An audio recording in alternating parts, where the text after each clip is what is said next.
college, graduating in 1928 with a degree in math and physics. After graduating, she accepted a position as an assistant professor at Vassar, which would help her pay her way through Yale, where she received both a master's and a PhD in mathematics. Satisfied with 3 math degrees under her belt, Hopper went back to Vassar, now as a full-time professor. She spent the next 10 years molding young minds. And then World War II broke out. Hopper wanted to do her part in the war effort, so she applied for the WAVES program, which stood for Women Accepted for Volunteer Emergency Service. It was basically the first program that expanded women's wartime roles beyond nursing and administrative duties. And in 1943, she was accepted to WAVES and joined the U.S. Naval Reserve. She was then assigned to work on the MARC series of computers at Harvard. The Mark I was one of the first electromechanical computers used in war efforts and the first of its kind produced in the United States. While working on the Mark II, Hopper discovered an unusual glitch. One day, the computer inexplicably shorted out due to a moth stuck in the hardware. The bug was removed, and Hopper referred to this solution as debugging the computer. Finally, in 1952, she revolutionized computer programming as we know it. She and her team invented the first compiler, a program that converted common sense commands into binary computer language. This blew the doors off computer programming. Every subsequent programming language is built on her work, and it's no exaggeration to say that we owe computer programming as we know it to Hopper. At 60, Hopper retired from the Navy with more than 2 decades of naval service under her belt. But her retirement didn't last long. Less than a year later, Uncle Sam came calling again, asking her to come back to standardize COBOL for the Navy. Always the dutiful patriot, Hopper returned to active service for another 20 years. Grace Hopper died on January 1st, 1992. In her later life, when asked what her greatest accomplishment was, Hopper was known to respond, "All of the young people I've trained."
Her job was to conduct experiments on the crew.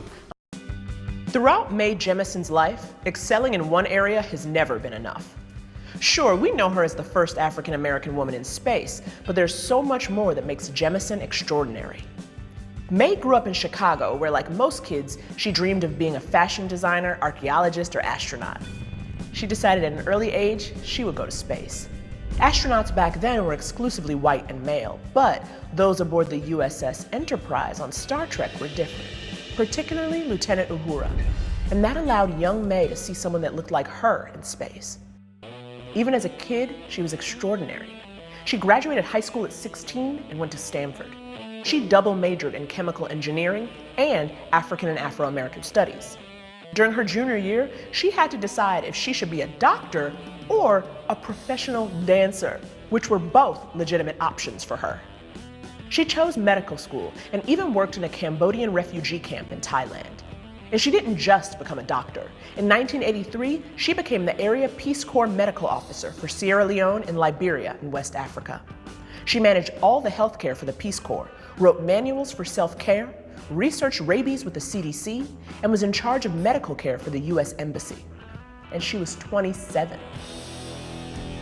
After 2 years there, she returned to America and began working as a general practitioner in Los Angeles and took graduate-level engineering classes at the same time. And even then, she was still like, I could do more. So she applied to become an astronaut in 1985 and wasn't deterred when the Challenger exploded the next year. She reapplied and was selected out of 2,000 applicants to train to be an astronaut. And liftoff of Space Shuttle Endeavour. September 12, 1992, Jemison made history when she took off aboard the Endeavour for 8 days in space. As a science mission specialist, her job was to conduct experiments on the crew on motion sickness and bone cells. After her big dream was realized, Jemison decided to take it easy as an environmental studies professor at Dartmouth College, starting an educational nonprofit, a science camp, and serving as principal for 100-Year Starship, an initiative working to travel beyond our solar system in the next 100 years. Oh, and in 1993, she guest starred on Star Trek: The Next Generation. Jemison has gone back and forth on this whole role model thing. She didn't really want to be the poster child for black female astronauts, but she did want young girls, and the old white men that would hire them someday, to see that your race or gender doesn't limit you.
important solution. I usually get two types of reactions when people hear that I work on robotics. Some people get very anxious and nervous and start asking when robots will take over their work and might even make jokes about Skynet. And then I also get reactions from the other type, which is how much work can I offload to machines? I do have a concern when it comes to people's preparedness for working with machines. I believe that if we introduce computational thinking and computational making in schools, starting with kindergarten and going all the way to high school, we will train a workforce that will be prepared to work with machines. The question is what to do in between. And one important solution is the idea of embracing lifelong learning, but there aren't programs that are systematic and that make it possible for people in all professions to embrace this kind of retraining and lifelong learning that will allow us to keep up with the technology. We have to make the interactions between machines and people much more intuitive, much more adaptive to people who are not experts, who are not trained in robotics as a discipline. The technologies we're creating in AI and in robotics are tools. They are just tools. I believe they are incredibly powerful tools that will enable us to do extraordinary things. But they are tools developed by the people for the people.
I'm a very curious person, if that's one thing you need to know about me. I love learning about the environment, ecology. Everything is just of such interest to me. I just like learning in general, so everything in school is actually super fun. I cannot see a world filled with kindness without science and technology being involved. Good, everybody's gone. Now we can talk. Where are you right now? I'm in Denver, Colorado. Well, congratulations to the first ever Kid of the Year. You have a brilliant mind, clearly, but you are very, very generous with that mind and information, and that's just really wonderful. What is the invention? So I created a device called Tethys.